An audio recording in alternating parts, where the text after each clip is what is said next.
মুমিন সব সময় খুশি করতে চায় কাকে? খুশি রাখতে চায় কাকে? এই কিতাব কার? এই গ্রন্থখানা কার? কে নাজিল করেছেন? এই কোরআনে কি কোনো ভুল আছে? কোনো সন্দেহ সংশয় আছে? আল্লাহ পাক কোরআনুল কারীমের প্রথমেই বলে দিয়েছেন, যালিকাল কিতাব লা রাইবা ফি হুদাল লিল মুত্তাকিন। এটা এমন একটা কিতাব, এমন একটা গ্রন্থ আমি তোমাদেরকে দিয়েছি, মানব জাতির জন্য আমি নাজিল করেছি। এই কিতাবের মধ্যে কোনো ভুল সন্দেহ সংশয়, হুদাল লিল মুত্তাকিন, এটা মুত্তাকিনদের জন্য পথপ্রদর্শক। সুবহানাল্লাহ। তাহলে এই কোরআনের মধ্যে কোনো ভুল? কোরআন থেকে আজকে কথা শুনবো, রাজি আছি সবাই ইনশাআল্লাহ? এখানে স্টেজে মঞ্চে যারা হযরত উলামায়ে কেরামরা বসা আছেন, আমার সামনে অনেক উলামায়ে কেরামরা আছেন, অনেকে আসতেছেন। আমি আপনাদের সামনে ছোট্ট মানুষ মেহমান হিসেবে কোরআন থেকে এই আয়োজক বৃন্দদের পক্ষ থেকে একটি সূরা থেকে আলোচনা করার সিদ্ধান্ত হয়েছে। সেখান থেকে আমি আলোচনা করার নিয়ত করেছি। আপনারা কি সবাই ধৈর্য সহকারে আমলের নিয়তে শুনতে কি রাজি আছেন ইনশাআল্লাহ? সবাই রাজি আছেন ইনশাআল্লাহ? কোরআনের আলোচনায় উঠা বসা করা যাবে না। একান্ত কারো যদি প্রাকৃতিক প্রয়োজনে, বিশেষ কোনো প্রয়োজনে যদি উঠতেই হয়, আস্তে করে উঠে যাওয়া লাগবে। আবার কাজ সেরে আস্তে করে বসে যাবেন, কোনো কথাবার্তা বলা যাবে না। মাঝে মাঝে কিছু প্রশ্ন, কিছু জিজ্ঞাসা, কিছু বিষয় সামনে থ্রো করলে সেখানে অবস্থার পরিপ্রেক্ষিতে কখনো আল্লাহু আকবার, কখনো সুবহানাল্লাহ, কখনো আলহামদুলিল্লাহ, এই বাক্যগুলো, এই তাসবিহগুলো, এই কথাগুলো বলবেও আমরা কি রাজি আছি ইনশাআল্লাহ? তাহলে আলোচনায় কি আমি প্রবেশ করতে পারি ইনশাআল্লাহ? এখন থেকে শেষ পর্যন্ত হযরত উলামায়ে কেরামরা যতক্ষণ আলোচনা করেন, আপনারা এই জান্নাতি পরিবেশে বসে আপনারা কোনো রকম আদবের পরিপন্থী কোনো কাজ হোক, কোনো কথা হোক, এমনটা আপনারা করবেন না ইনশাআল্লাহ।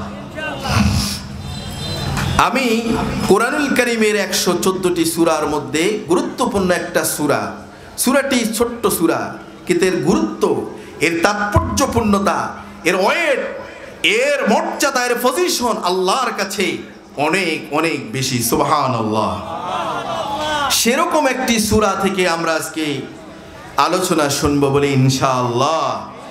যেহেতু তাফসীরুল কোরআন মাহফিল, সেজন্য আমরা তাফসীরের দিকেই সেভাবে তাফসীর করার যোগ্যতা নেই। কিছু কথা অন্তত শুনবো সেই তাফসীরের মেজাজে, বলি আলহামদুলিল্লাহ।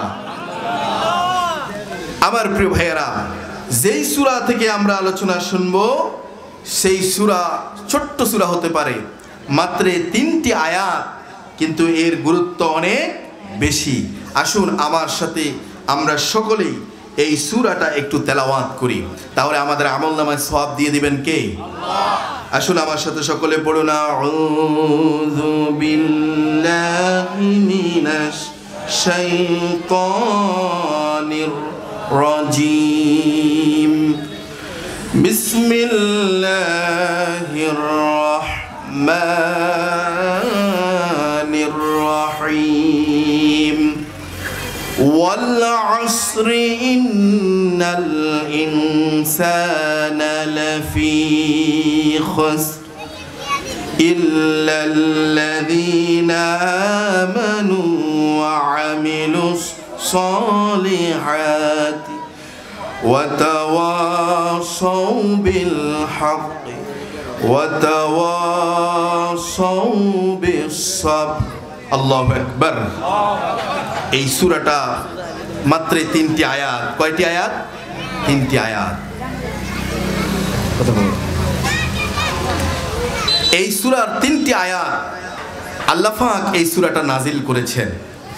এই সূরার মধ্যে রয়েছে মানব জাতির ধ্বংস এবং ক্ষতি থেকে বাঁচার জন্য উপায় কি, পদ্ধতি কি, এই ধ্বংস ক্ষতি থেকে বাঁচার নিয়ম কানুন কি, করণীয় কি, কি কি কোয়ালিটি অর্জন করতে হবে, গুণাবলী অর্জন করতে হবে, সে কথাগুলো আল্লাহ পাক এই ছোট্ট সূরার মধ্যে বলে দিয়েছেন। সুবহানাল্লাহ বিহামদিহি। কে বলে দিয়েছেন? আল্লাহ বলে দিয়েছেন। আল্লাহ পাক এই কোরআনুল কারীমের এই ছোট্ট সূরার মধ্যে ধ্বংস ক্ষতি থেকে বাঁচার উপায় বলে দিয়েছেন। এবং আল্লাহ পাক বলেছেন যে এই সূরার মধ্যে বলেছেন যে যারা এই চারটি কাজের মধ্যে সম্পৃক্ত ছিল না, সম্পৃক্ত নাই, তারা ধ্বংস এবং ক্ষতির মধ্যে রয়েছে। কে বলছেন? কথা বলেন, কে বলছেন? আল্লাহ বলছেন। আমার প্রিয় ভাইয়েরা, এই সূরা প্রথম আয়াত ওয়াল আসর, এই আসর শব্দ থেকে এই সূরার নামকরণ করা হয়েছে সূরাল আসর। এই সূরাটা কোরআনুল কারীমের 30 পারায় রয়েছে, আম পারায় রয়েছে, সর্বশেষ দিকে এই সূরাটা রয়েছে। এই সূরার নাম হচ্ছে সূরাতুল আসর। বলেন সূরার নাম কি? এই সূরার আয়াত কয়টি? এই সূরা কোথায় রয়েছে, কত পারায় রয়েছে? 30 পারায় রয়েছে। এই সূরা কি মাক্কি না মাদানী? মাক্কি সূরা। অধিকাংশ মুফাসসিরে কেরামের মতে এই সূরাটি হচ্ছে কি মাক্কি সূরা। কোরআনুল কারীমের এই সূরা থেকে আমরা আলোচনা শুনবো। এভাবে আমরা এই সূরার বিষয়বস্তু, মূল বক্তব্য প্রথম জানবো। এরপর আমরা এই সূরার স্বপ্নের তাবির জানবো। এরপরে আমরা এই সূরার সরল অনুবাদটা জানবো। এরপরে আমরা এই সূরার তাফসীর, ব্যাখ্যার মধ্যে আমরা প্রবেশ করব, বলে ইনশাআল্লাহ। প্রথমে মূল বক্তব্য বিষয়বস্তুর মধ্যে আপনাদের অবগতির জন্য আমি বলছি যে এই সূরাটিতে আল্লাহ পাক 4টি রক্ষা কবচ দিয়েছেন। কয়টি রক্ষা কবচ? 4টি। সূরাটিতে মানব জাতির সফলতা কিসে, ব্যর্থতা কিসে, আল্লাহ পাক সেই কথাগুলো এই সূরার মধ্যে বলে দিয়েছেন। বলি সুবহানাল্লাহ। এই সূরা সম্পর্কে হযরতে ইমাম শাফিঈ রাহিমাহুল্লাহ তিনি বলেছেন, এই সূরাল আসরটা ছোট্ট একটা সূরা হতে পারে, কিন্তু এই সূরা 3টি আয়াত সংকলিত এই সূরা।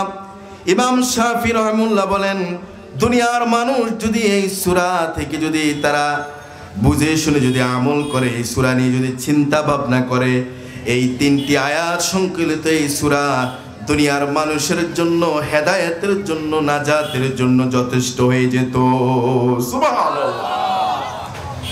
আমার প্রিয় ভাইয়েরা, এই সূরাটা এমন একটা সূরা, এত গুরুত্বপূর্ণ সূরা, সূরাল আসর। সাহাবে কেরামদের মধ্যে থেকে যখনই দুজন সাহাবী পরস্পর একত্র হতেন, একসাথ হতেন, সাহাবে কেরামরা দুজন সাহাবী পরস্পর একসাথে মিলিত হলেই এই সূরাটা একজন আরেকজনকে তেলাওয়াত করে শোনাইয়া দিতেন। একজন আরেকজনকে এই সূরাটা না শোনাইয়া উভয় একজন আরেকজন থেকে আলাদা হতেন না। আলাদা হতেন তখনই যখন একে অপরকে এই সূরাটা শোনাইয়া দিতেন। এই সূরাল আসরটা শোনাইয়া দিয়ে তারপর একজন একজনের কাছ থেকে বিদায় নিতেন।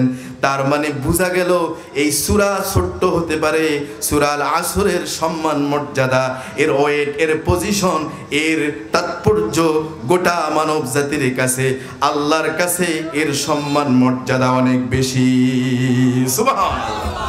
আমার প্রিয় ভাইয়েরা, এই সূরাল আসর এমন একটা সূরা, ক্ষতি আর ধ্বংস থেকে মানুষ বাঁচবার জন্য, আত্মরক্ষা পাওয়ার জন্য, মানুষ নিরাপত্তা, সেফটি পাওয়ার জন্য আল্লাহ পাক এই সূরার মধ্যে চারটি পন্থা, 4টি কর্ম পদ্ধতি আল্লাহ রাব্বুল আলামিন সূরাল আসরের মধ্যে বর্ণনা করেছে। সুবহানাল্লাহ। বিশাল আটলান্টিক মহাসাগর, প্রশান্ত মহাসাগর, ছোট্ট না বড়? কত বিশাল বড়। আমি বলি এই ছোট্ট, এই বিশাল মহাসাগর, এই যে প্রশান্ত আর আটলান্টিক মহাসাগরগুলোকে যদি একটা মনে করেন, যদি একটা ঝিনুকের ভিতরে যদি ঢুকাইয়া দেওয়া হয়, যেরকম অবস্থাটা যেরকম দাঁড়ায়, আল্লাহ পাক মনে হয় যেন গোটা মানব জাতির মুক্তি, কল্যাণ, সফলতার জন্য ব্যবস্থাপনা, প্রেসক্রিপশন, ট্রিটমেন্ট, এর দিক নির্দেশনা, এর পন্থা উপায়গুলো আল্লাহ পাক মনে হয় যেন ঝিনুকের মতো করে এই ছোট্ট সূরার মধ্যে আল্লাহ পাক এই বিশালতা, এই এই আপনার প্রশস্ততা, এই সমস্ত কিছু আল্লাহ তাআলা এই সূরা আল আসরের মধ্যে ঢুকাইয়া দিয়েছেন। সুবহানাল্লাহ। এমন একটা সূরা থেকে আলোচনা যদি করি, শুনবেন ইনশাআল্লাহ। আমরা কি ধ্বংস এবং ক্ষতি থেকে বাঁচতে চাই না? আমরা কি সবাই অনিষ্ট থেকে, ধ্বংস থেকে, ক্ষতি থেকে বাঁচতে চাই? আমরা কি সফলতা পেতে চাই না? আমরা কি কল্যাণ পেতে চাই না? তাহলে আমাদেরকে আজকের আলোচনা মনোযোগ দিয়ে শুনতে হবে। রাজি আছি ইনশাআল্লাহ? আসুন, এই সূরার স্বপ্নের তাবির একটি বর্ণনা আমরা পেয়েছি। যে ব্যক্তি এই সূরা তেলাওয়াত করেছে, এটা যদি স্বপ্নে দেখে তাহলে সে আশা এবং ভয়ের মাঝে দুদুল্যমান অবস্থায় থাকবে। এই সূরা গুরুত্বপূর্ণ একটা সূরা। আসুন আমরা এই সূরা আসরের সরল অনুবাদটা আমরা একটু জানি। আমার সাথে আবার পড়ুন, আউযু বিল্লাহি মিনাশ শাইতানির রাজীম, বিসমিল্লাহির রাহমানির রহিম, ওয়াল আসর ইন্নাল ইনসানা লাফি খুসর ইল্লাল্লাযীনা আমানু ওয়া আমিলুস সালিহাত ওয়া তাওয়াসাউ বিল হক ওয়া তাওয়াসাউ বিস সাবর। আল্লাহু আকবার। আল্লাহ পাক প্রথম আয়াতে বললেন ওয়াল আসর, সময়ের শপথ, যুগের শপথ, কালের শপথ, ইতিহাসের শপথ করেছেন কে? এটা আওয়াজ দিয়ে বলুন, কে করেছেন?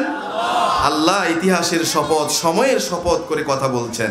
আল্লাহ তাআলা বললেন ওয়াল আসর। এখানে ওয়া হচ্ছে ওয়ায়ে কসমিয়া, শপথের জন্য ব্যবহার হয়েছে। এখানে আল্লাহ পাক ওয়াকে এনেছেন, কসম করেছেন, শপথ করেছেন। এখানে শপথটা করেছেন কে? আল্লাহ করেছেন। আল্লাহ শপথ করে কসম করে বলছেন যে ইন্নাল ইনসানা লাফি খুসর, নিশ্চয়ই মানুষেরা, মানব সম্প্রদায় ক্ষতির মধ্যে আছে। কিসের মধ্যে আছে? সবাই বলেন, কিসের মধ্যে আছে?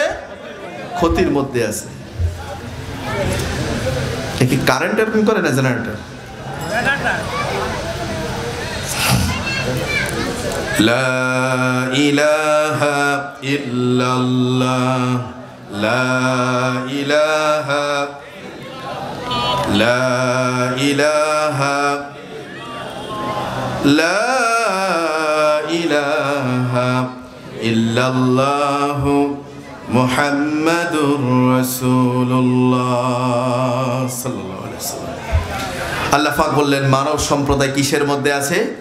ক্ষতির মধ্যে আছে। ইল্লাল্লাযিনা, তারা ব্যতীত। তারা কারা? আমানু, যারা ঈমান এনেছে। কি এনেছে? ওয়া আমিলুস সালিহাত, ঈমান আনার পর যারা আমলে সালেহ, সৎ কর্মশীল, সৎ কর্ম করে, নেক কাজ করে, ভালো কাজ করে। ওয়া তাওয়াসাউ বিল হক, যারা পরস্পর পরস্পরকে হকের দাওয়াত দেয়। ওয়া তাওয়াসাউ বিস সবর, যারা পরস্পর পরস্পরকে সবরের, ধৈর্যের দাওয়াত দেয়। এই চারটি গুণাবলী যাদের রয়েছে, আল্লাহ বললেন তারা ধ্বংস, অনিষ্ট, ক্ষতি থেকে, লাঞ্ছনা, বঞ্চনা, গঞ্জনা থেকে, জিল্লতি থেকে, দুনিয়ার শাস্তি, আখিরাতের শাস্তি, এগুলো থেকে আল্লাহ তাআলা তাদেরকে বাঁচাইয়া দিবেন। সুবহানাল্লাহ। এবার আসুন আমরা প্রথম আয়াতে আল্লাহ পাক বললেন ওয়াল আসর, সময়ের শপথ করে বলছেন। এখানে সময়ের শপথ করেছেন আল্লাহ পাক। কোরআনুল কারীমে বিভিন্ন জায়গায় তিনি কসম করেছেন, শপথ করেছেন। যেমন আল্লাহ পাক সূরা ৩-এ তিনি শপথ করে এই কথাগুলো বলছেন। আল্লাহ পাক সূরা ৩-এ বলেছেন ওয়াত-তিনি ওয়াজ-যাইতুন ওয়া তুরি সিনিনা ওয়া হাযাল বালাদিল আমিন লাকাদ খালাকনাল ইনসানা ফি আহসানি তাকওয়িম। আল্লাহু আকবার। আল্লাহ পাক এখানেও কথাগুলো বলতে গিয়ে আল্লাহ তাআলা শপথ করেছেন ওয়াত-তিন ওয়াজ-যাইতুন, এখানে শপথ করছেন কে? আল্লাহ দুহার মধ্যে শপথ করলেন, ওয়াদ-দুহা ওয়াল-লাইলি ইযা সাজা মা ওয়াদ্দা'আকা রাব্বুকা ওয়া মা ক্বালা। এভাবে করে আল্লাহ তাআলা কোরআনুল কারীমে বিভিন্ন জায়গায় শপথ করেছেন। কে শপথ করছেন? এখানেও ওয়াল আসর শব্দ বলে আল্লাহ তাআলা কি করেছেন? শপথ করেছেন। আমরা দুনিয়ার মানুষও কসম করি, করি না? কথা বলেন, করি কি করি না?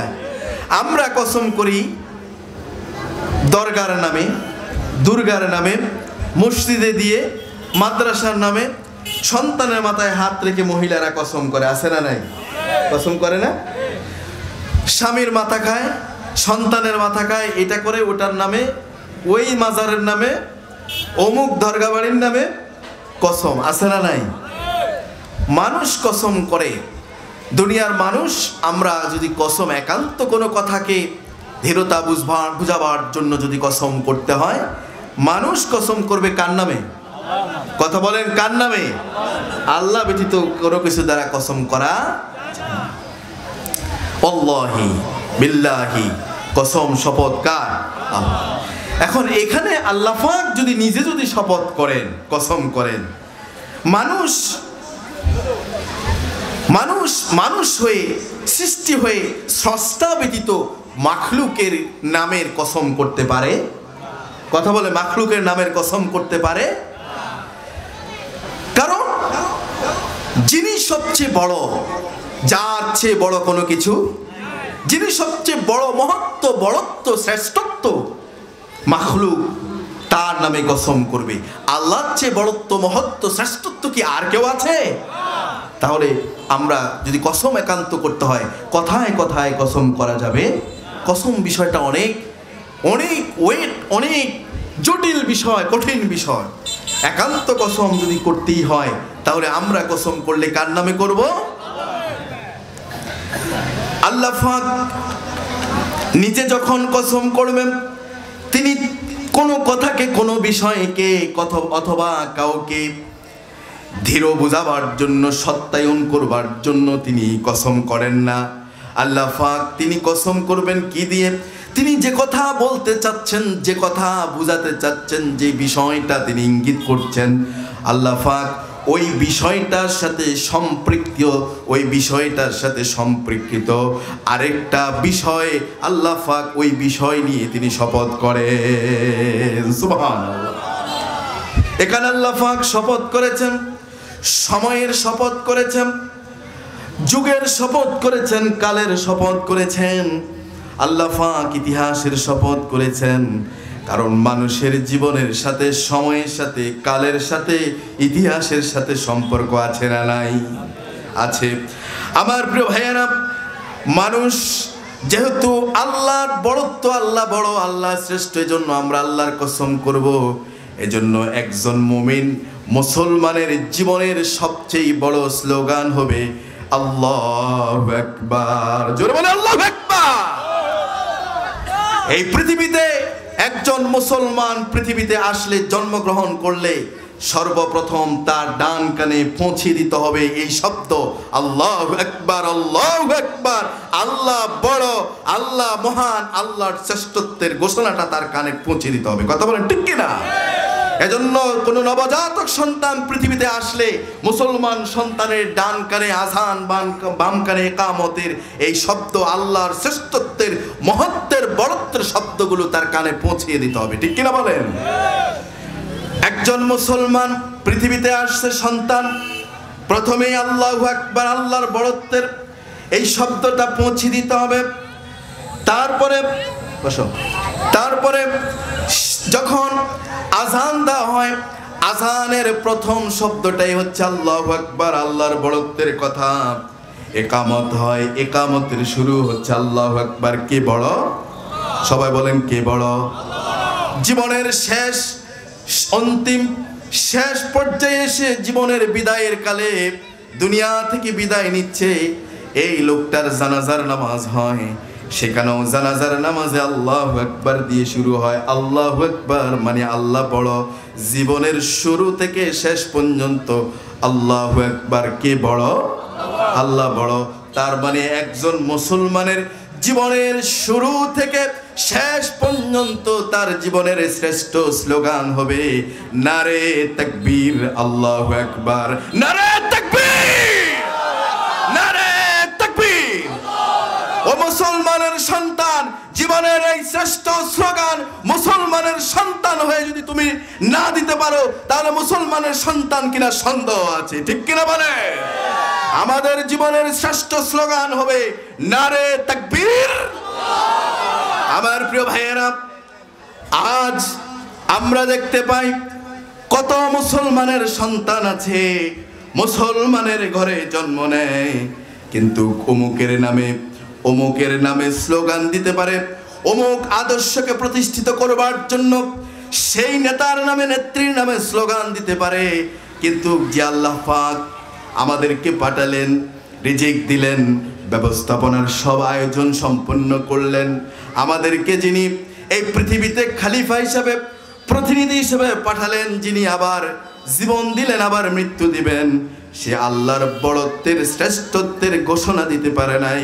তোমার মতো কপাল পোড়া মুসলমান আর কয়টা আছে, ঠিক কিনা?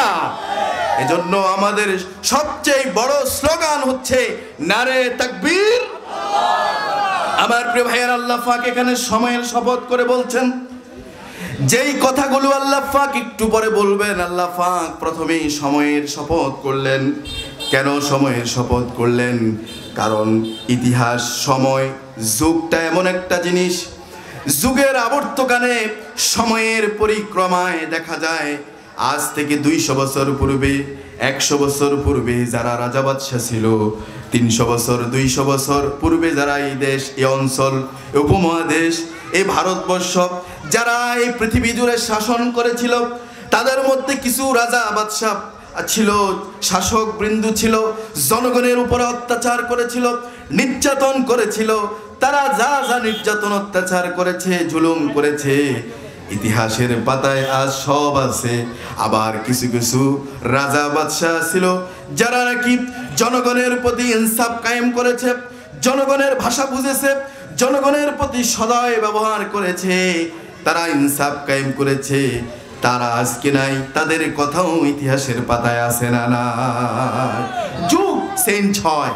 12 বছর, 14 বছর, 15 বছর, 16 বছর চলে গেছে, যারা জুলুম নির্যাতন করেছে, এই যুগের আবর্তকালে এখন সময় এসেছে তাদের সেই সময়টা কি করেছে না করেছে সব আজ ইতিহাস হয়ে যাচ্ছে, আর সব লিপিবদ্ধ ডকুমেন্টারি হয়ে যাচ্ছে। কথা বলে ঠিক কিনা? সময়ের সাথে মানুষের জীবনের সাথে সম্পর্ক, সময় হচ্ছে গুরুত্বপূর্ণ একটা বিষয়। এজন্য আল্লাহ পাক গুরুত্বপূর্ণ 4টা কথাকে বলবেন, গুরুত্বপূর্ণ 4টা পন্থা আল্লাহ পাক মানুষকে বাতিয়ে দিবেন, গুরুত্বপূর্ণ 4টা কর্ম পদ্ধতি আল্লাহ তাআলা জানিয়ে দিবেন। এজন্য ওই 4টা গুরুত্বপূর্ণ কথাগুলো জানাবার আগে আল্লাহ তাআলা আরেকটা গুরুত্বপূর্ণ বিষয়ের সাথে সম্পৃক্ত করে আল্লাহ তাআলা এখানে প্রথমে কসম করলেন। সুবহানাল্লাহ। আল্লাহ পাক বললেন ওয়ালা আস, সময়ের কসম, যুগের কসম। শপথ করে আল্লাহ তাআলা সময়ের কেন শপথ করলেন? কারণ সময় অনেক দামি জিনিস। আজ দেখেন কত মানুষ দোকানে আছে, বাড়িতে আছে, সময় কিন্তু চলে যাচ্ছে, তিনি চিন্তা করছেন যাব আর একটু পরে যাব, চিন্তা করছেন প্রধান বক্তা আসলে উঠলে তারপরে বসবো, এরকমও শ্রোতা আছে না নাই? আমার প্রিয় ভাইয়েরা, সময় কিন্তু চলে যাচ্ছে। সময় আবার 3 কাল, অতীতকাল, বর্তমানকাল, ভবিষ্যৎকাল। অতীতকাল যেটা চলে গেছে সেটা হচ্ছে কি অতীত। বর্তমান এই যে কথা বলছি এটা হচ্ছে কি রানিং, কন্টিনিউ হচ্ছে, কোনো কাল নয়, এটা প্রতি মুহূর্তেই এটা অতীতের গর্ভে বিলীন হয়ে যায়। কথা বলেন ঠিক কিনা? ভবিষ্যৎ যেটা সামনে আসতেছে, সামনে আসবে বলে মনে করছি, এটা একটু পরে আর পরে বর্তমান হয়ে এটাও অতীতে গর্ভে বিলীন হয়ে যায়। সাইকেলের হুন্ডার চাকার মতো, গাড়ির চাকার মতো ঘূর্ণায়মান, প্রতিনিয়ত এটা ঘুরছে, এটা ভবিষ্যৎটাই বর্তমান হয়ে অতীতের গর্ভে বিলীন হয়ে যাচ্ছে।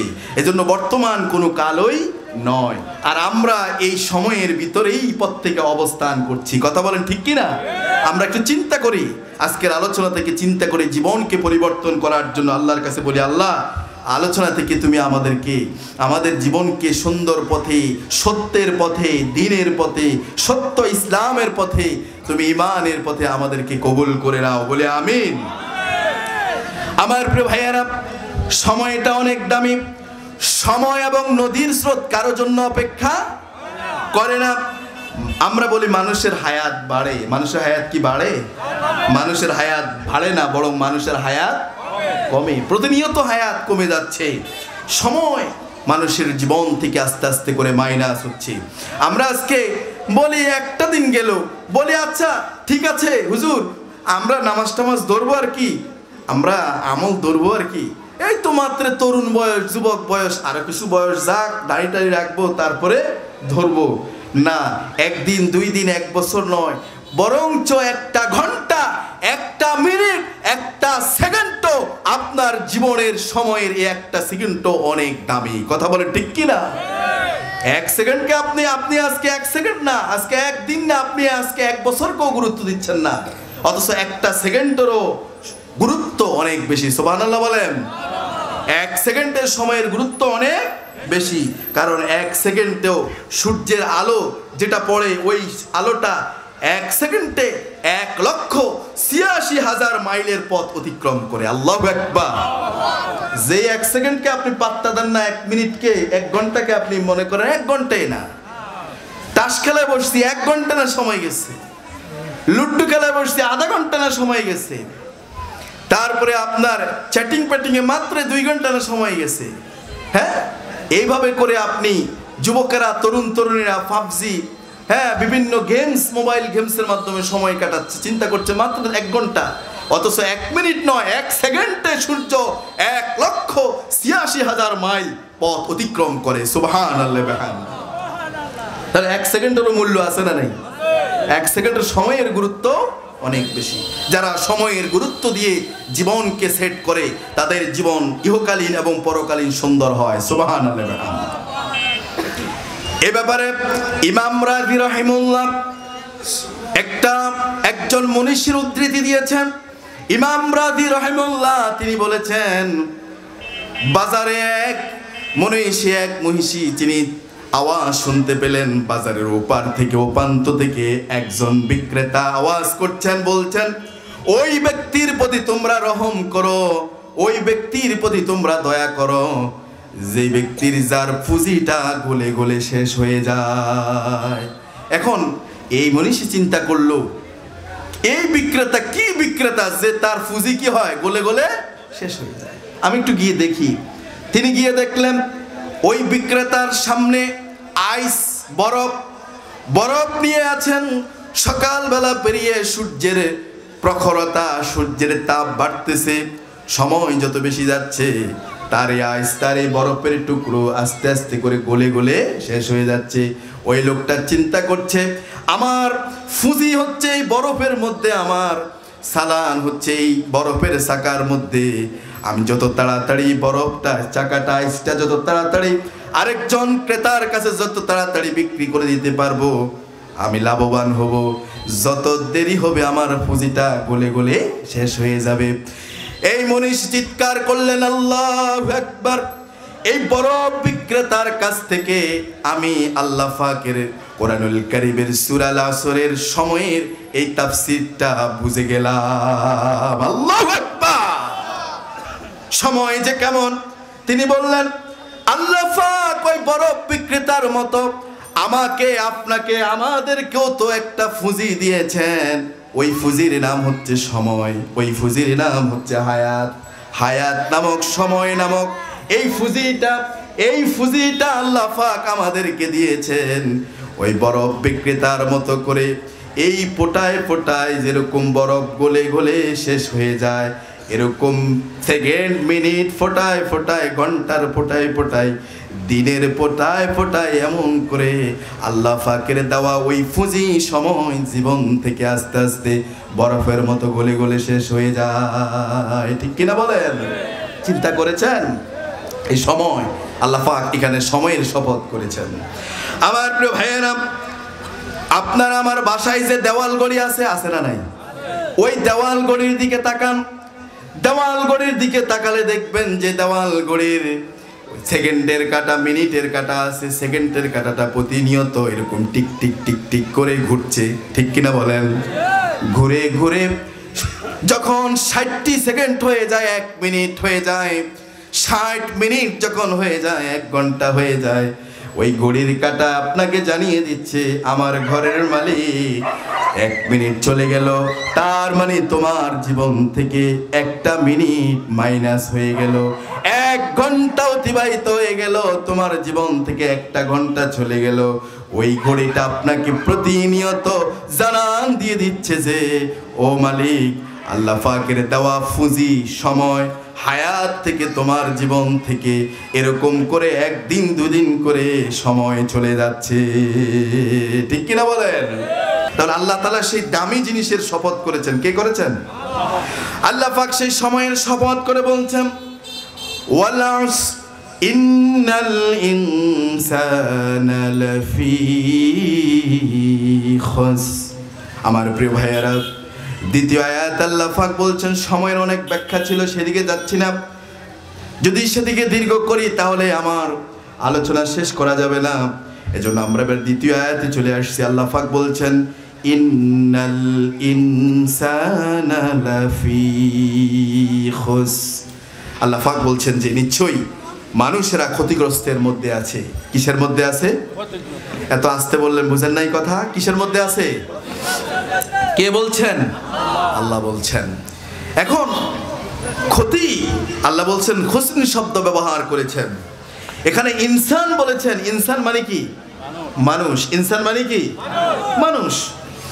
এই মানুষ বলতে শুধু কি মুসলমান? কথা বললেন না, শুধু কি মুসলমান? হিন্দু, বৌদ্ধ, খ্রিস্টান, শিখ, মুসলমান, ইহুদি, খ্রিস্টান সব এর মধ্যে শামিল। কথা বলেন ঠিক কিনা? তাহলে আল্লাহ পাক মানব সম্প্রদায়, কারণ আল্লাহ কি শুধু কি মুসলমানদের রব? ইহুদি, খ্রিস্টান, হিন্দু, বৌদ্ধ, শিখ সকলের রাজ্জাককে, সকলের স্রষ্টাকে আল্লাহ পাক সকলকেই সৃষ্টি করেছেন, তিনিই সকলকে খাওয়ান, তিনিই সকলকে এই ব্যবস্থাপনার আয়োজন করে দিয়েছেন, করছেন। কথা বলেন ঠিক কি না? তাহলে তিনি গোটা মানব জাতির স্রষ্টা হিসেবে সব মানব জাতিকে ক্ষতি থেকে বাঁচবার জন্য আল্লাহ পাক সকলের জন্য এখানে মেসেজ দিয়েছেন, দিক নির্দেশনা দিয়েছেন, পন্থা বাতিয়ে দিয়েছেন, রক্ষা কবচ 4টি দিয়ে দিয়েছেন। আল্লাহ পাক এখানে 4টা গুণাবলীর কথা বর্ণনা করেছেন। সুবহানাল্লাহ। আমার প্রিয় ভাইয়েরা, এখানে এজন্য আল্লাহ পাক এখানে সবার কথা বলেছেন, কারণ উদাহরণ দিতে গিয়ে বলি বিষের সাথে বিষ যদি আমি পান করি, আমি যদি খাই, তাইলে আমি মারা যাব না? যদি সভাপতি সাহেব খান, তিনি মারা যাবেন না? বিষ যদি সভাপতি খায়, মারা যাবেন? যদি আজকের প্রধান অতিথি শাহেখ জামাল উদ্দিন সাহেব যদি খায়, তাহলে বিষ আমার জন্য ক্ষতি, সভাপতি সাহেবের জন্য কি, আজকের প্রধান মেহমানের জন্য কি ক্ষতি। এটা ধ্বংস করে, এটা আমাকেও ধ্বংস করবে, ক্ষতি করবে, এখানে যারা আছেন তেনাদের জন্য, আপনারা যারা আছেন তার জন্য। এখন আমাদের জন্য, মুসলমানদের জন্য বিষ ক্ষতি হবে, মারা যেতে পারি। যারা হিন্দু ভাইরা, সনাতন ধর্মাবলম্বী যারা আছেন, তিনারা খাইলে তিনারা মারা যাবেন না? তাহলে তিনাদের জন্য এটা কি ক্ষতিকারক। ইহুদি, খ্রিস্টান যারা আছেন তিনাদের জন্য এটা কি? তাহলে এজন্য এই 4টা কাজ যদি না করা হয়, তাহলে সবার জন্যই কি ক্ষতি। এই ক্ষতিটা মুসলমানের জন্য, তাদের জন্য। আল্লাহ তাআলা যেহেতু সকলের রব, এজন্য তিনি সকলকে এই 4টা কর্মপদ্ধতির কথা, ক্ষতি ধ্বংস থেকে বাঁচার উপায়টা আল্লাহ তাআলা বলে দিচ্ছেন। সুবহানাল্লাহ। আমার প্রিয় ভাইয়েরা, আল্লাহ পাক এখানে খুসরিন শব্দ ব্যবহার করেছেন। খুসরিন, খাসারা, নাফা, মুনাফার বিপরীত। একজন ভাই, ব্যবসায়ী ভাই যদি ব্যবসা করেন, 50,000 টাকা যদি নিয়ে, যদি চালান কাটিয়ে 50,000 টাকা পুঁজি নিয়ে যদি ব্যবসা করেন, দিন শেষে, মাস শেষে যদি এই ভাই যদি 60,000 টাকা যদি পুঁজি হয়ে যায়, 60,000 টাকা যদি হয়ে যায়, 55,000 টাকা যদি হয়ে যায়, তাহলে তার কত লাভ হলো? মুনাফা হলো কত? 10,000। 60,000 হলে কত হলো? 10,000 হলো মুনাফা। আর ওই ভাই, আরেকজন ভাই যদি 50,000 টাকা নিয়ে যদি ব্যবসা করে, ব্যবসা পুঁজি নিয়ে যদি নামে, দেখা যায় যদি দিন শেষে মাস শেষে যদি তার 50,000 টাকাই যদি থাকে, তাহলে এটাকে বলে যে সে ব্যক্তি লাভ করতে পারলো না, মুনাফা পেল না। তাহলে এই যে ব্যবসা করলো এটা লোকসান। এটা কি লোকসান। আর কোনো ব্যক্তি যদি, আরেকজন ব্যক্তি যদি 50,000 টাকা যদি ব্যবসা করতে গিয়ে দিন শেষে মাস শেষে দেখা যায় লাভও হয় নাই, চালান যে 50,000 টাকা তারও হিসাব নাই, এটাও পায় নাই, তাহলে এটাকে বলা হয় খসারা। এটাকে বলা হয় কি? খসারা, দেউলিয়া। আমও গেল, সালাও গেল, দুটাই হারালো। লাভ তো হয়ই নাই, সালানও উঠে আসে নাই। এটা হচ্ছে খসারা। আল্লাহ পাক এখানে কুসরিন শব্দ, খসারা শব্দ ব্যবহার করেছেন। তার মানে এই 4টা কর্ম পদ্ধতির সাথে যারা লেগে থাকতে পারে নাই তারাও এরকম খসারা। খসারাত দুনিয়া ওয়াল আখিরাত, দুনিয়ারও ক্ষতি, আখিরাতেরও ক্ষতি। আমও গেল, সালাও গেল, সব হারালো। এই ব্যক্তিও দেউলিয়া হয়ে গেল, দুনিয়াও বরবাদ, আখিরাতও বরবাদ। এজন্য আল্লাহ পাক এখানে কুসরিন শব্দ ব্যবহার করছেন। আল্লাহ পাক বলছেন ইন্নাল ইনসানা লাফি খুস, নিশ্চয়ই মানুষেরা ক্ষতিগ্রস্তের মধ্যে রয়েছে। কে বলছেন? এখন এই ক্ষতিগ্রস্ত থেকে, এই যে ক্ষতিগ্রস্তটা যদি এমন হতো দুনিয়ার ক্ষতিগ্রস্ত, যেমন আপনি 30 বছর রাজনীতি করেছেন, এখন শেষ বয়সে এসে আপনি আশা করেছিলেন এমপি ইলেকশনে আপনাকে নমিনি দেওয়া হবে, চেয়ারম্যানিতে আপনাকে প্রার্থী করা হবে, কিন্তু তা তো করা হলো না। বরং আপনি এমন একটা কথা বলে ফেলছেন, এই কথার কারণে আপনার দল আপনাকে প্রাথমিক সদস্য পদ থেকেও বাতিল করে দিয়েছে, প্রাথমিক সদস্য আপনার থেকে নিয়েছে। এখন এটা তো এক ধরনের ক্ষতি, এটা তো সারা যায়, এটা তো মেনে নেওয়া যায়। কিন্তু আল্লাহ পাক এখানে যে ক্ষতির কথা বললেন, এই ক্ষতি হচ্ছে খাসারাতুদ দুনিয়া ওয়াল আখিরা। এই ক্ষতি হচ্ছে দুনিয়া এবং আখিরাতের ক্ষতি। তার মানে দুনিয়াও বরবাদ, আখিরাতও বরবাদ। কোনো মুসলমান মুমিনের জন্য দুনিয়া যা কিছু হোক বা না হোক কোনো সমস্যা নেই, যদি আখিরাত যদি বরবাদ হয়ে যায় তাহলে উপায় আছে? কথা বলতে হবে, উপায় আছে? আমরা দুনিয়ার জীবনকে প্রাধান্য দেব না আখিরাতের জীবনকে প্রাধান্য দেব? জোরে বলুন, আমরা কি দুনিয়ার জীবনকে প্রাধান্য দেব না আখিরাতের জীবনকে প্রাধান্য দেব? পৃথিবী আমার আসল ঠিকানা নয়, মরণ একদিন মুছে দেবে সকল রঙিন পরিচয়। পৃথিবী আমার আসল ঠিকানা নয়, ঠিক কিনা বলেন? দুনিয়ার জীবন আমাদের আসল ঠিকানা নয়, পরকাল হচ্ছে আমাদের আসল ঠিকানা। এজন্য আমরা পরকালকে অগ্রাধিকার দিয়ে দুনিয়ার জীবন সেট করব। আল্লাহ পাক বললেন এই ধ্বংস ক্ষতি থেকে বাঁচার জন্য 4টে কর্মপদ্ধতি। কারা বাঁচবে? আল্লাহ বললেন তৃতীয় আয়াতে, শেষের আয়াতে আল্লাহ পাক বললেন ইল্লাল্লাযীনা আমানু ওয়া আমিলুস সলিহাত ওয়া তাওয়াসাউ বিল হক ওয়া তাওয়াসাউ বিস সাবর। আপনারা পারেন না? আমার সাথে বলেন ইল্লাল্লাযীনা আমানু ওয়া আমিলুস সলিহাত ওয়া তাওয়াসাউ বিল হক ওয়া তাওয়াসাউ বিস সাবর। আল্লাহ পাক বললেন 4টা কর্মপদ্ধতির কথা বললেন, 4টি গুণাবলীর কথা বললেন। এই 4টা গুণাবলী যাদের রয়েছে আল্লাহ পাক তাদেরকে ধ্বংস ক্ষতি থেকে বাঁচাইয়া দিবে। সুবহানাল্লাহ। কয়টা বলেন তো সবাই, কয়টি? আর আওয়াজ দিয়ে বলুন কয়টা? 4টা। 1 নাম্বার বললেন আমানু। কি আমানু মানে? কি? ঈমান। ঈমান আনয়ন করা, ঈমান ঠিক রাখা। কে বলছেন? আল্লাহ পাক কোরআনুল কারীমের শুরুর দিকে সূরা বাকারায় বললেন আল্লাযীনা ইউমিনুনা বিল গায়বি ওয়া ইউকিমুনাস সালাহ ওয়া মিম্মা রাযাকনাহুম ইউনফিকুন। জোরে বলি আল্লাহু আকবার। আল্লাহ পাক মুত্তাকিনদের কোয়ালিটিগুলো বর্ণনা করেছেন। মুত্তাকিনদের গুণাবলীগুলো বর্ণনা করতে গিয়ে আল্লাহ পাক বললেন যে তাদের গুণাবলীর মধ্যে আল্লাযীনা ইউমিনুনা বিল গায়ব, তারা হচ্ছে ওরা যারা নাকি গয়েবের প্রতি ঈমান আনে, অদেখা বিষয়ের প্রতি ঈমান আনলো। আমরা কি আল্লাহকে দেখেছি? যারা বলেন নাই তারা মনে দেখছেন। আমরা কি আল্লাহকে দেখেছি? তা আল্লাহর প্রতি আমাদের বিশ্বাস? আমরা কি ফেরেশতাদেরকে দেখেছি? ফেরেশতাদের প্রতি বিশ্বাস? আমরা কি নবী রাসূল দেখেছি? নবী রাসূলদের প্রতি বিশ্বাস? আমরা কি জাহান্নাম জান্নাত কি আমরা দেখেছি? জান্নাত জাহান্নামের প্রতি বিশ্বাস?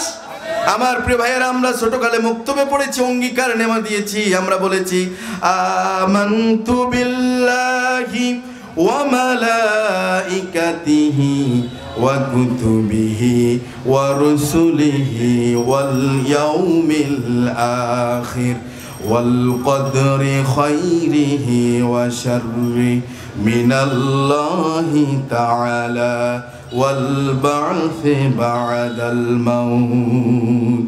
আমরা এই কথাগুলো বলেছি, এই বিষয়ের প্রতি আমাদের ঈমান বিশ্বাস আছে না নাই? আমার প্রিয় ভাইরা, এই ঈমানটা অনেক দামি। এটা কি কোথাও কিনতে পাওয়া যায়? এটা কি আপনার চাঁদপুরে, ঢাকায় কিংবা পৃথিবীর কোনো বড় মার্কেটে কিনতে পাওয়া যায়? ঈমানটা অমূল্য সম্পদ, কিনতে পাওয়া যায়? ঈমানের 3টি স্টেপ রয়েছে, ঈমানের 3টি স্তর রয়েছে। মুখে মুখে শুধু লা ইলাহা ইল্লাল্লাহ, আল্লাহর একত্ববাদের এই ঘোষণা কালেমা বললে হবে না। ঈমানের 3টি স্টেপের মধ্যে প্রথম স্তর হচ্ছে আল ইকরারু বিল লিসান, মৌখিক স্বীকৃতি, লা ইলাহা ইল্লাল্লাহ মুহাম্মাদুর রাসূলুল্লাহ। এই মুখে স্বীকৃতি, আল্লাহ ছাড়া কোনো ইলাহ, আল্লাহ ছাড়া কোনো রব, আল্লাহ ছাড়া কোনো বিধানদাতা, মুহাম্মদ সাল্লাল্লাহু আলাইহি ওয়াসাল্লাম আল্লাহর রাসূল, এই কথা মুখে বললে হবে না। এর দ্বিতীয় স্টেপ হচ্ছে, দ্বিতীয় স্তর হচ্ছে আল ইকরারু বিল লিসানের পরেই হচ্ছে ওয়া তাসদীকুন বিল কলব, অন্তরে বিশ্বাস। এরপর হচ্ছে ওয়া আমালুন বিল আরকান, এরপর বাস্তব জীবনে এই কথার সাক্ষ্য দেওয়া, আমল করা। এই 3টি স্টেপের সম্মিলিত অ্যাক্টিভিটির নাম হচ্ছে ঈমান। সুবহানাল্লাহ। তাহলে বাস্তব জীবনে ঈমানের সাক্ষ্য দেওয়া দরকার আছে না নাই? আমার প্রিয় ভাইয়েরা, ঈমানটা অনেক দামি। রাসূলুল্লাহ সাল্লাল্লাহু আলাইহি ওয়াসাল্লামের হাদিস, হযরত ওমর ফারুক রাদিয়াল্লাহু আনহু তিনি বর্ণনা করেছেন, বুনিয়াল ইসলাম আলা খামস, শাহাদাতু আল্লা ইলাহা ইল্লাল্লাহ ওয়া আন্না মুহাম্মাদুর রাসূলুল্লাহ ওয়া ইকামিস সালাত ওয়া ইতাইজ যাকাত ওয়াল হজ ওয়া সাওমি রমাদান। আল্লাহ নবী সাল্লাল্লাহু আলাইহি সাল্লাম বলেছেন, ইসলামের মধ্যে ফান্ডামেন্টালি মৌলিক ভিত্তি স্তম্ভ খুঁটি হচ্ছে 5টি। কয়টি? সবাই বলেন কয়টি? 1 নাম্বার শাহাদাতু আল্লাহ ইলাহা ইল্লাল্লাহ, এই কথার সাক্ষ্য দেওয়া আল্লাহ ছাড়া কোনো ইলাহ, ওয়া আন্না মুহাম্মাদুর রাসূলুল্লাহ, মুহাম্মদ সাল্লাল্লাহু আলাইহি ওয়াসাল্লাম আল্লাহর রাসূল, ওয়া ইকামিস সালাত, নামাজ কায়েম করা, ওয়া ইতাইজ যাকাত, যাকাত প্রদান করা, ওয়াল হজ, হজ পালন করা সামর্থ্যবানদের উপরে, ওয়া সাওমি রমাদান, রমজান মাসে রোজা রাখা। এই 5টি স্তম্ভ খুঁটি ভিত্তি নবীজি বলেছেন। আমার প্রিয় ভাইয়েরা, তার মধ্যে 1 নাম্বার হচ্ছে ঈমান। 1 নাম্বার কি? আমার প্রিয় ভাইয়েরা, একজন লোকের কাছে সালাত আছে, নামাজ আছে, হজ আছে, যাকাত আছে। একজন লোকের কাছে এই 4টা জিনিস আছে, হজ, যাকাত, নামাজ, রোজা আছে, কিন্তু ঈমান নাই। এই আমলগুলোর কোনো মূল্য আছে? একটু আওয়াজ দিয়ে বলো, মূল্য আছে? একজন লোক বাড়ি বানাবে, বিল্ডিং করবে, অনেক দিন ধরে স্বপ্ন 10 তলা বিল্ডিং করবে। এই লোকটা বিল্ডিং করার জন্য কিছু উপকরণ, মাল সামানের দরকার আছে না? আছে। ইটা দরকার, বালু দরকার, রড দরকার, সিমেন্ট দরকার। এগুলি সব আস্তে আস্তে করে জমা করেছে, সব সংগ্রহ করেছে, যোগান এনেছে, উপকরণগুলো নিয়েছে। এখন ইঞ্জিনিয়ার সাহেব এসেছে, বলতেছে আপনি বিল্ডিং করবেন 10 তলা বিল্ডিং, কোথায় করবেন? ল্যান্ডটা দেখান, ভূমিটা দেখান। বলল জমি তো নাই, জায়গা তো নাই, মাল সামান না সব মিছি, জায়গা তো নাই। বিল্ডিং 10 তলা হবে? 1 তলা হবে? 1 তলাও হবে না, কারণ আসলটাই কি? আমার প্রিয় ভাইয়েরা, এই সমাজে বহু মুসলমানের সন্তান আছে, মুসলমান আছে যারা দান সৎকাও করে, মসজিদেও যায়, নামাজও পড়ে, জুম্মার দিনে প্রথম কাতারে বসে যায়, কিন্তু দেখা যায় ইমানের বেলায় তাদের ঘাটতি আছে, কমতি আছে, দুর্বলতা আছে, ইমানে গলত আছে। ইমানের বেলায় দেখা যায় কিছু মানে না। কোরআনের কিছু আয়াতকে মনে করে ঠিক আছে, যেগুলো তার দলের বিরুদ্ধে যায়, যেগুলো তার ব্যক্তির বিরুদ্ধে যায়, সেগুলো দিয়ে আপত্তি। এমন ব্যক্তি দান করুক, হজ করুক, যাকাত দিক, আর যা করুক, এগুলোর কি কোনো মূল্য আছে আল্লাহর কাছে? এগুলোর কোনো মূল্য নাই। ওই বাড়িওয়ালার, বানানের বাড়িওয়ালার মতো যার জায়গায় নাই সব আছে, এই লোকটার কাছেও সব আছে, কিন্তু দেখা যায় আসল জিনিসটা না থাকার কারণে ওই ব্যক্তির যেরকম 10 তলা বিল্ডিং তো দূরের কথা, 1 তলা বিল্ডিংও হবে না।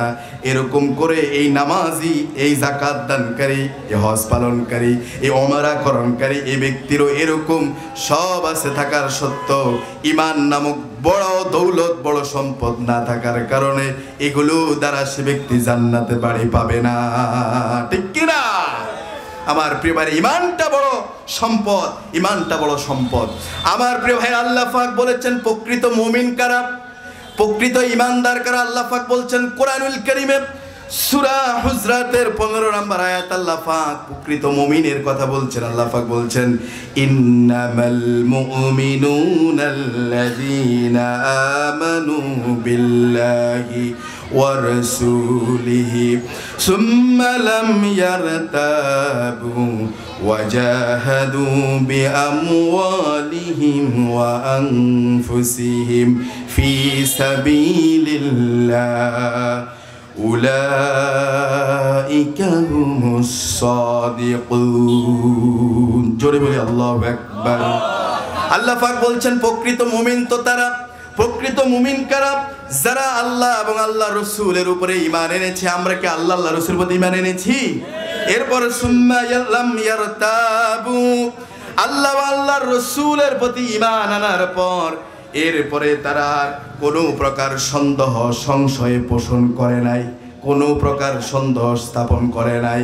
আল্লাহ পাক বলছেন ওয়াজাহাদু বিআমওয়ালিহিম ওয়া আনফুসিহিম ফি সাবিলিল্লাহ। এরপর আল্লাহ তাআলা প্রকৃত মুমিনের কথা বলছেন। প্রকৃত মুমিন তো তারাই যারা নাকি নিজের ধন সম্পদ দ্বারা, জীবন দ্বারা আল্লাহর রাস্তায় জিহাদ করে, লড়াই করে, সংগ্রাম করে, আল্লাহর রাস্তায় যারা জুহুদ করে, প্রচেষ্টা চালায়। আল্লাহ পাক আয়াতের শেষে বললেন উলাইকা হুমুস সাদিকুন, এরাই হচ্ছে সত্যনিষ্ঠ, এরাই সত্যনিষ্ঠ। সুবহানাল্লাহ। আল্লাহ পাক কোরআনুল কারীমে সূরা আনফালে আবার প্রকৃত মুমিন কারা তাদের পরিচয় দিচ্ছেন। আল্লাহ পাক কোরআনুল কারীমে সূরা আনফালের 2 নম্বর আয়াত আল্লাহ পাক বলছেন ইন্নামাল মুমিনুনাল্লাযীনা ইযা যুকিরাল্লাহু ওয়াজিলাত কুলুবুহুম ওয়া ইযা তুলিয়াত আলাইহিম আয়াতুহু زادتهم إيمانا وعلى ربهم يتوكلون। আল্লাহ পাক সূরা আনফালের 2 নম্বর আয়াতে বললেন যে প্রকৃত মুমিন তো তারা ইযা যুকিরাল্লাহ, যখন আল্লাহর স্মরণ করা হয়, যখন আল্লাহর জিকির করা হয়, ওয়াজিলাত কুলুবুহুম, তাদের অন্তরটা প্রকম্পিত হয়। আল্লাহু আকবার। যখন আল্লাহর নাম না হয়, আল্লাহর জিকির করা হয়, তাদের হৃদয়টা প্রকম্পিত হয়। কে বলছেন? আল্লাহ। ওয়া ইযা তুলিয়াত আলাইহিম আয়াতুহু যাদাতুহুম ঈমানা, যখন তাদের সামনে আল্লাহর কোরআন থেকে বলা হয়, কোরআন থেকে আয়াত যখন তেলাওয়াত করা হয়, আল্লাহর আয়াতগুলো, নিদর্শনাবলীগুলো যখন কোরআন থেকে আলোচনা করা হয়, তখন তাদের ঈমান বৃদ্ধি পায়। কে বলছেন? আল্লাহ বলছেন তাদের ঈমান বৃদ্ধি পেতে থাকে। ওয়া আলা রাব্বিহিম ইয়াতাওয়াক্কালুন, আর তারা শুধুমাত্র, একমাত্র, কেবলমাত্র তারা ভরসা করে, তাওয়াক্কুল করে একমাত্র কার উপর? আমরা ভরসা করি কার উপর? জীবনে যতদিন বেঁচে থাকি তাওয়াক্কুল করব, ভরসা করব কার উপর? আল্লাহ পাক প্রকৃত মুমিনের গুণাবলীগুলো কথা বলছেন সূরা হামিমা সিজদার বলছেন, আল্লাহ পাক বলছেন ইন্নাল্লাযীনা ক্বালু রাব্বুনাল্লাহ সুম্মা ইসতাকামু। আল্লাহ পাক এখানে বলছেন নিশ্চয়ই যারা ঈমান এনেছে, যারা বলে, নিশ্চয়ই যারা বলে ক্বালু রাব্বুনাল্লাহ, আমাদের রব হচ্ছেন কে? একটু আওয়াজ দিয়ে বলুন, আমাদের রব কে?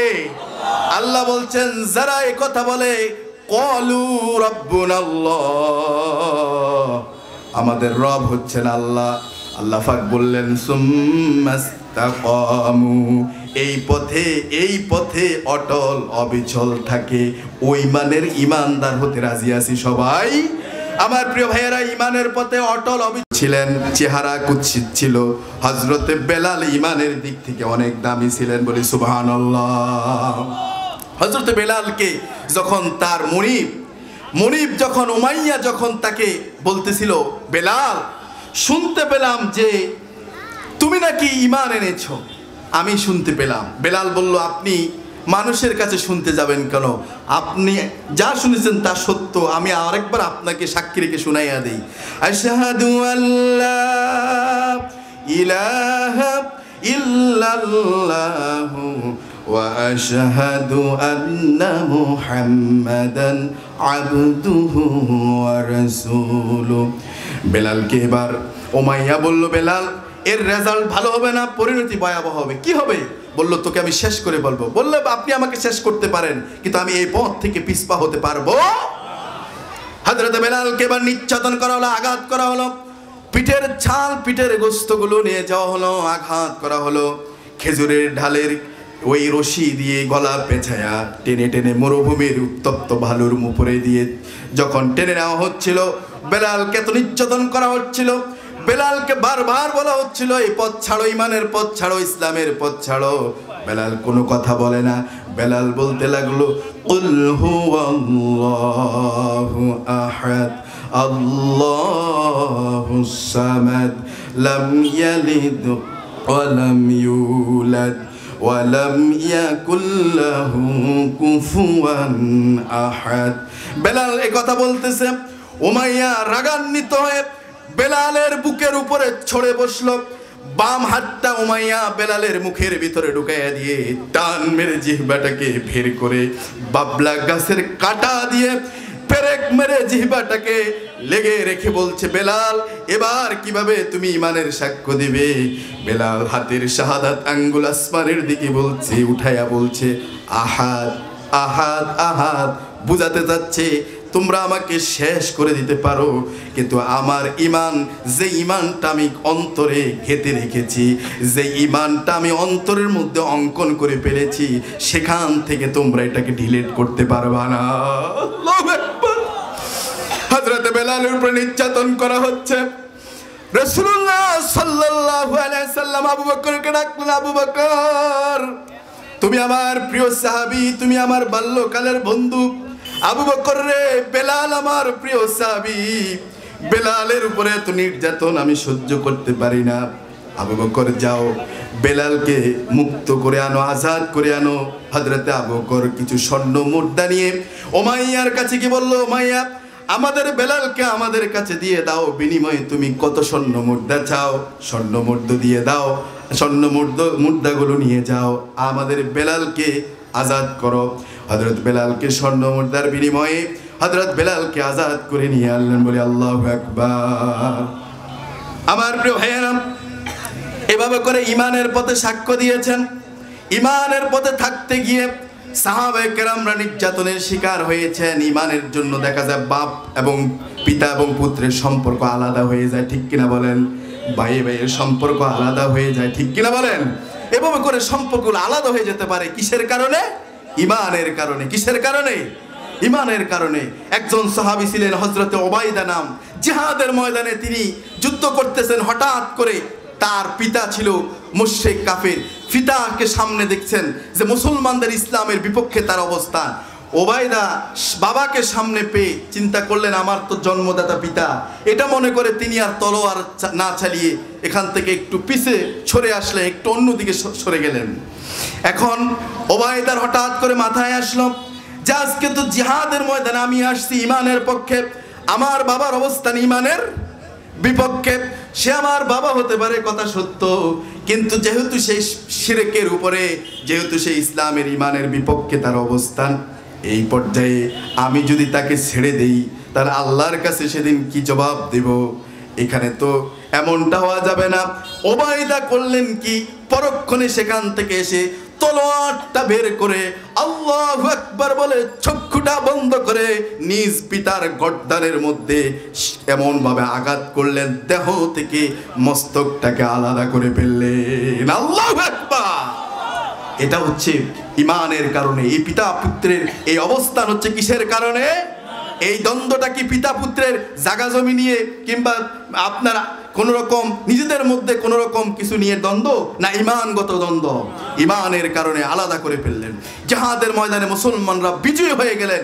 জিহাদের পরে যখন মুসলমানরা বিজয়ী হলেন, এরপর সব সাহাবায়ে কেরামরা খুশ মেজাজে, আনন্দ মেজাজে আছেন। এরপর দেখা গেল ওবায়দা দূরে এক জায়গায় বসে বসে কান্না করতেছেন। রাসূলুল্লাহ সাহাবায়ে কেরামদেরকে বলতেছেন, ওবায়দার অবস্থা কেন? সাহাবায়ে কেরামরা বললেন, ওবায়দার পিতা জিহাদের ময়দানে, যুদ্ধের ময়দানে মারা গিয়েছে। ওবায়দা কান্না করতেছে। রাসূল বললেন, ওবায়দার পিতাকে তোমরা কে হত্যা করেছো? সাহাবায়ে কেরামরা বলল, আমরা কেউ হত্যা করি না, বরঞ্চ ওবায়দা নিজেই তার পিতাকে দুনিয়া থেকে শেষ করে দিয়েছে। আল্লাহু আকবার। রাসূল বললেন, ওবায়দা আয়, দুহাত বাড়িয়ে দিলাম, আমার বুকে আয়। তুই আজকে ইসলামের জন্য, ইমানের জন্য যে দৃষ্টান্ত স্থাপন করলা ওবায়দা, আল্লাহ পাক অবশ্যই তোমাকে জান্নাত দিয়ে দিবে।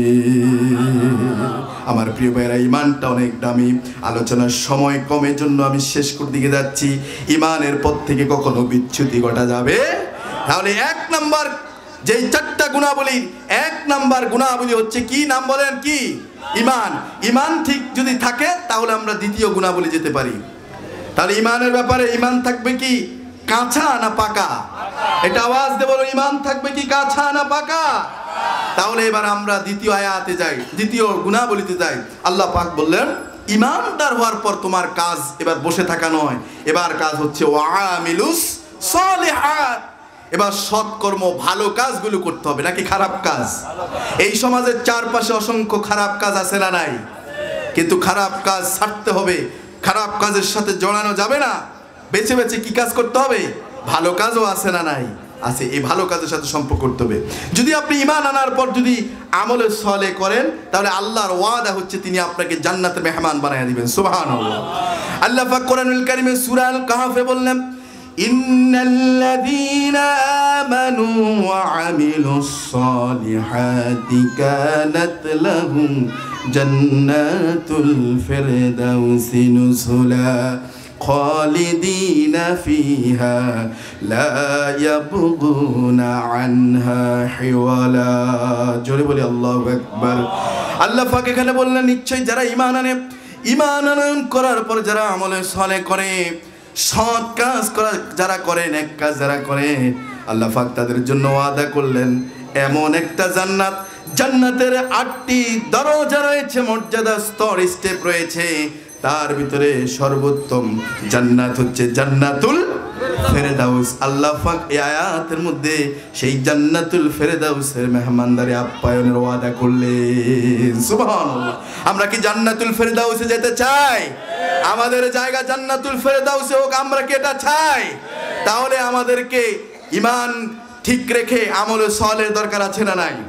আমার প্রিয় ভাইয়ের, আল্লাহ পাক কোরআনুল কারীমে সূরা বাইয়িনা, ঈমান এবং আমলে সলেহ যাদের মধ্যে আছে তাদের ব্যাপারে আল্লাহ পাক কোরআনুল কারীমে সূরা বাইয়িনার মধ্যে বললেন, ইন্নাল্লাযীনা আমানু ওয়া আমিলুস সালিহাতি উলাইকা হুম খায়রুল বারিয়াহ। জোরে বলে আল্লাহু আকবার। আল্লাহ পাক বললেন, নিশ্চয় যারা ঈমান আনছে, ঈমান আনার পর দ্বিতীয় গুণাবলী আমলে সলে করে, এদের কথা আল্লাহ পাক বললেন এরা হচ্ছে তামাম সৃষ্টি জগতের মধ্যে এরাই হচ্ছে সৃষ্টির সেরা। সুবহানাল্লাহ। আমরা যদি ঈমান আনার পর যদি আমলে সালেহ করি, সৎ কাজ করি, যদি নেক কাজ করি, তাহলে এই সৃষ্টি জগতের মধ্যে আমরাই সেরা। সুবহানাল্লাহ বলেন। আমার প্রিয় ভাইয়েরা, এরপর এই আমলে সালেহ অনেক কথা আছে, আমি বিস্তারিত ব্যাখ্যা যাচ্ছি না, সময় কম। তৃতীয় গুণাবলী হচ্ছে ওয়াতাওয়াসাউ বিল হক। তৃতীয় গুণাবলী হচ্ছে পরস্পরকে হকের দাওয়াত দেওয়া। কিসের দাওয়াত দেওয়া? হক, সত্য, এই ইনসাফ, এটা দাওয়াত দিতে হবে। নিজে অন্যজনকে, একে অপরকে, এক সমাজ আরেক সমাজকে, এক অঙ্গন আরেক অঙ্গনকে, যে সেক্টরে আছি সেখানে আমার চারপাশে আমাকে এই দাওয়াত পৌঁছে দিতে হবে। কথা বলেন ঠিক কিনা? এই দাওয়াত কি শুধু কেবল ওলামায়ে কেরামরা তারাই দাওয়াত দিবেন, নাকি মুসলমান হিসেবে ক্ষতি থেকে, ধ্বংস থেকে বাঁচবার জন্য আপনি আমারও আপনাদেরও কিছু দায়িত্ব আছে না নাই? কথা বলেন, আছে না নাই? এই ধ্বংস ক্ষতি থেকে বাঁচার জন্য আল্লাহ পাক তৃতীয় গুণাবলী বলছেন যে পরস্পরকে এই হক, এই সত্যের দাওয়াত দেওয়া, সত্যের উপদেশ দেওয়া, সত্যের পরামর্শ দেওয়া। আমরা কি পারবো ইনশাআল্লাহ? আমার প্রিয় ভাইয়েরা, হক শব্দটি হলো, এটা হলো বাতিলের বিপরীত অর্থবোধক। এই হক হচ্ছে, হকের একটা অর্থ হচ্ছে সত্য, ন্যায়। হকের একটা অর্থ কি? সত্য, ন্যায়। হকের আরেকটা অর্থ হলো অধিকার। আরেকটা অর্থ হলো কি? অধিকার। সত্য ন্যায়কে প্রতিষ্ঠিত করবার জন্য আমাদেরকে পরস্পরের মাঝে কাজ করার দরকার আছে না নাই?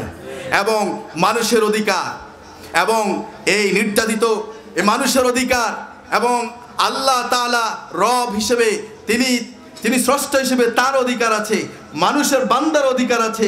এই অধিকারগুলো প্রতিষ্ঠিত করবার জন্য আমাদেরকে এই পরস্পরের মাধ্যমে দাওয়াতি কাজ করা। ঠিক কিনা বলেন? এই কথাগুলো, এই হকের প্রথমটি হলো আকিদা, বিশ্বাস। দুনিয়ার কাজ করবে সত্য, সঠিক, ইনসাফপূর্ণ যেটা, সেটাই হচ্ছে কি? হক। সেটার নাম কি? হক। আর আরেকটি হলো, দ্বিতীয়টি হলো আল্লাহ ও বান্দার প্রাপ্য অধিকার। প্রাপ্য যেটা, সেটাই হচ্ছে অধিকার। সেটাই হচ্ছে কি? অধিকার। এই বিষয়ের পরস্পরকে জানিয়ে দেওয়া, পরামর্শ দেওয়া, দাওয়াত দেওয়া।